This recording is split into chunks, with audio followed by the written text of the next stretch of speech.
Good day, Cherry Blossom family. This is Derek, and we are Cherry Blossom CBD back with another episode of What the Hemp Wednesday, where we're bringing you hemp news from around the country and around the world. Today, we're going to stay in the United States, starting with Oregon. A pending crackdown on full spectrum extracts in Oregon has members of the hemp industry mainly crying foul. So look, something's wrong here. The issue is that Oregon Liquor and Cannabis Commission is interpreting a new law aimed at limiting hemp-derived products, including Delta-8 and other minor cannabinoids. It's limited to adult use dispensaries only. Hemp advocates and dietary supplement interests, including the United Natural Products Alliance, argue that the rules set for a hearing on next Monday would keep most full-spectrum extract products, as well as non-intoxicating cannabinoid products like CBN, CBD, CBG, from being sold outside of marijuana retail channels. So everything would be going to the dispensary, anything that's full spectrum. The Oregon Industrial Hemp Farmers Association said an action alert that the Oregon Liquor and Cannabis Commission's THC intoxication thresholds are arbitrary and without scientific evidence or basis.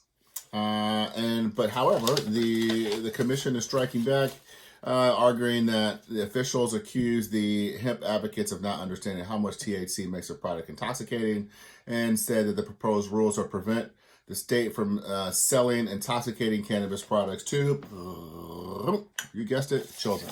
Always comes back to the children. I don't know if that's actually real or if they just use children as some sort of a political tug of war, like a rope in tug of war, but it seems like no matter what, everything always comes back to the children. I'm not saying that things should not be, kept away from children, but I mean, good Lord, where's parental responsibility if you want things kept away from your children to monitor what your children are doing? And this is not in support of either side of this. That's just a side note. So, New York loosens rules on CBD product potency, shelf stability, and THC warnings. So New York State had some, I guess what people are saying was a little stringent regulations on how their CBD products and hemp products were supposed to be marketed. New rules approved last Thursday by New York's Cannabis Control Board, which oversees both hemp and marijuana industries, changed the per-serving CBD limit in dietary supplements from 75 milligrams to 100 milligrams. They also removed a requirement that cannabinoid hemp products be shelf-stable, which allows food and drinks infused with cannabinoids to kind of take a step forward in New York. Other rule changes include create a new license type for cannabinoid hemp farmer processors. New label requirements. Other updates include new label requirements that labels to include state or country of origin from which the hemp used in the product was sourced. That's pretty good. It's probably very important. A new definition of craft cannabinoid hemp products. And that kind of goes along the lines of how much hemp is grown, how it's handled. Is it hand trimmed, hang dried, and it must be hand packaged to be considered craft in New York now. No more labeling requirements that the font size on the supplemental nutritional fact panel be larger than other information on the product. No more requirement that out-of-state manufacturers add warning labels that the product may cause consumer to fail a drug test. And I guess people should probably know that by now, or whatever your situation is at work. And increase the acceptable THC concentration during hemp processing from 3% to 5%. Regulators say that the changes should make New York's hemp manufacturers more competitive. I think it's a great idea. I think you need to be pushing more towards 5% indeed. I think that would help all around. Okay, in other news, let's go out west. I don't know if you remember this guy, Matt Garza. Matt Garza was a pitcher for the Tampa Bay Devil Rays. He won the 2008 American League Championship Most Valuable Player. Matt Garza, he has received approval for a retail cannabis dispensary in his hometown of Fresno. He did go to Fresno State University, was a star there. And Matt is saying he just wants to enjoy the moment.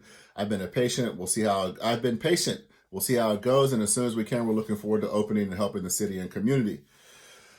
His application was for Authentic 559. That's the name of his group. He is a 51% owner, and his partner, however, is co-owned with the Shrine Group. That's SHRYNE, and its former CEO Brian Mitchell, who serves as Authentic 559's co-owner, but He is currently facing felony charges in Alameda County for his involvement in an alleged scam perpetrated by Bay Area Painting and Construction Company, and that is according to their local newspaper. Mitchell resigned from his position from the Shrine Group after being charged in September with 1 count of conspiracy to commit a crime, 2 counts of workers' compensation fraud, and 6 counts of felony insurance fraud, the report says.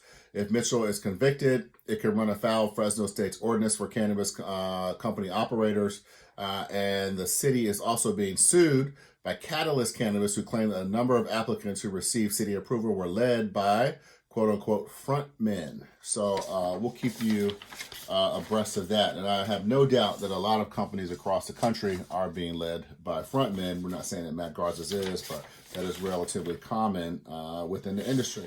So we're going to give you a little rundown. Let's see, finish. We're trying to make this a little more tight. Okay, try to keep you here for 10 whole minutes. But all right. So Maryland's Medical Cannabis Commission Chair, Brian Lopez, he stepped down. As Maryland's, he really has done a good job. He's been here since 2017, and he has really grown the industry, which is really kind of going in a negative direction and taking a lot of flack from him, or taking a lot of flack from the public for not having enough diversity. So Mr. Lopez, apparently people really love working for him. He really did a really good job. What else we got going? A panel of Virginia lawmakers recommends speeding up the launch of their proposed recreational marijuana sales to January 2023. It's about a year from now. However, it remains to be seen if the General Assembly can actually adopt the panel's suggestions. Sales are currently beginning to schedule in 2024 at some time. 2 Republican lawmakers on Thursday last week lambasted the Biden administration's what they call lack of action. It's kind of funny on the cannabis reform. These 2 lawmakers are Dave Joyce of Ohio and Don King of Alaska. What he's saying is, for the sake of patients in the country, we need cannabis reform. There's a letter that apparently they wrote to the White House. You can find that somewhere on Twitter, I think on Mr. Joyce's or Mr. Young's Twitter page. So you can read that full letter there. A Colorado mom warned Virginians that she lost her son to marijuana psychosis. Yes, her son was living here somewhere, either in school, but local cannabis advocates are pushing back on the claim by arguing there's no known link between cannabis use and mood disorders. We don't know. We'll say 500 of New York's 1,518 municipalities have now opted out of offering adult use cannabis dispensaries to their residents. And the information from the Rockefeller Institute of Government says that they still have 2 weeks to decide whether they want to ban weed sales, so the number is likely to keep growing. I'm not really sure why they would not, but maybe that could be conservative or political issues. But people are really needing cannabis. I mean, it is what it is. And you would hate that someone have to force themselves into some pharmaceuticals or some things that aren't going well for them because this is not available to them. So that's just our opinion here.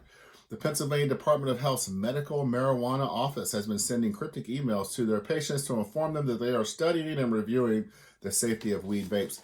They haven't really given them any more information than that. I think people are kind of questioning why they're getting these emails and where this is going, what they're supposed to do with this information. But so far, they have not really given too much more clarity, except that they were doing some research on those things. And finally, Canadian mixed martial artist Elias Thirdo, who suffers from a brain disorder called bilateral neuropathy, is on a mission to reform cannabis laws in professional sports. I think this is pretty cool. On Saturday, he fought his first professional fight in the U.S. since gaining exemption for cannabis use from the Colorado Combative Sports Commission.